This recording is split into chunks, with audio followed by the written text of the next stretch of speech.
அண்ணே இந்த மாசம் மாரியம்மன் கோயிலுக்கு திருவிழா வச்சிருக்கண்ணே. உங்களால முடிஞ்ச ஏதாவது நன்கொடை எனக்கு என்ன பண்ணுங்கண்ணே. என்னது ஏதாவது செய்யுங்களா? என்னங்க பேசுறீங்க? நம்ம ஊரு நம்ம கோயில் நம்ம பண்ணாம வேற யார் பண்ணுவாங்க? அண்ணே கிருஷ்ணமூர்த்தி, உனக்கு ஒரு விஷயம் தெரியுமா? பாஸ் எனக்கு சம்பளத்துல 10 ரூபா கூட்டி கொடுத்திருக்காரு. நீங்க இதை சொல்லும் போது எனக்கு ரொம்ப சந்தோஷமா இருக்குண்ணே. ஒரு நம்பிக்கை வந்துச்சுண்ணே எனக்கு. ஏம்பா இதே பக்கத்து ஊர்ல போன மாசம் அம்மன் கோயிலுக்கு திருவிழா நடந்தது. மிக பிரம்மாண்டமா பண்ணியிருக்கிறாங்க. 10,000 பேருக்கு அன்னதானம் பண்ணியிருக்காங்க.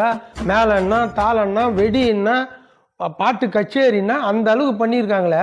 நம்ம ஊர் கோயிலுக்கு நம்மளுக்கு ஈக்குவலா பண்ணி இளையராஜா கச்சேரி வைக்க வேணா நம்பா.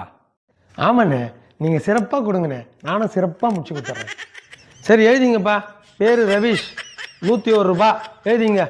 தட்டப்புடலாம் பண்ணுங்க திருவிழாவை. என்னது 101 ரூபாயா? ஓ இந்த 101 ரூபாய் வச்சு தான் இளையராஜா கச்சேரி வைன்னு சொன்னியா? நீ கோயிலாண்ட வாடி உனக்கு வச்சுக்கிறேன். டென்ஷனாகவும் ஆகிறான். கோயிலாண்டையும் வர சொல்கிறான்.